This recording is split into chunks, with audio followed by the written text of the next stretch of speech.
पत्रकार सम्मेलन मार्फत होस् वा तपाईको व्यक्तिगत सोशल मिडिया फेसबुक वा टिकटकको लाइभ मार्फत होस्, तपाईको राय अर्थात् तपाईको केही विषयलाई लिएर व्यक्तिगत भ्यूज प्रकट गर्न पाउने अधिकार तपाईसँग छ। सर्वोच्च अदालतको निर्णय नम्बर 56 बमोजिमको प्रधानमन्त्री होस् वा नेपालको संविधान 2072 को धारा 17 बमोजिमको नागरिक प्रत्येक व्यक्तिलाई आफ्नो व्यक्तिगत अभिव्यक्ति दिनबाट कसैले रोक्नु हुँदैन र आफ्नो व्यक्तिगत अभिव्यक्ति दिएकै भरमा कसैलाई दण्ड वा सजाय गर्न मिल्दैन। मिति 2081 साल चैत्र महिना 15 गते शुक्रबार भएको गतिविधिका लागि 7,93,000 सहितको जरिवाना चिठी लिएर निर्मल निवास जान काठमाडौँ महानगरपालिकालाई कुन कानूनले दियो?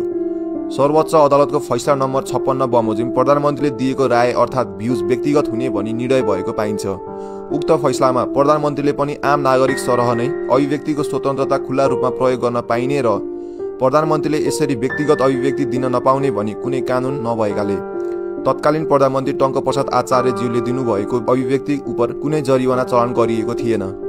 यदि पूर्व राजाले मिति 2081 साल फागुन महिना 7 गतेका दिन अर्थात् प्रजातन्त्र दिवसको दिन दिनुभएको अभिव्यक्तिले गर्दा 2081 साल चैत्र महिना 15 गतेको गतिविधिले काठमाडौँ महानगरपालिकालाई क्षति पुगेको हो भन्ने हो भने मिति 2081 साल चैत्र महिना 14 गते सम्माननीय प्रधानमन्त्रीज्यूले दिनुभएको यो अभिव्यक्ति अनुसार कर्फ्यू लागू हुन सक्छ, ठुला जुलुस निस्किँदैछन्, बाहिर ननिस्किनु, यहाँ यस्तो भम्पु बजाइएको छ कि भोलि केही हुँदैछ।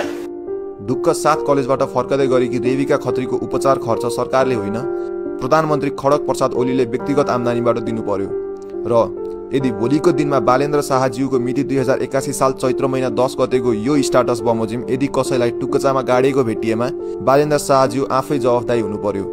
स्थानीय सरकार सञ्चालन ऐन 2074 र सोशल मिडिया बिल 2081 हामीले पनि पढेका छौं। सरकारले आफ्नै खुट्टामा आफै बन्चर हान्ने गल्ती चाहिँ नगरोस्। You are listening and we are watching you.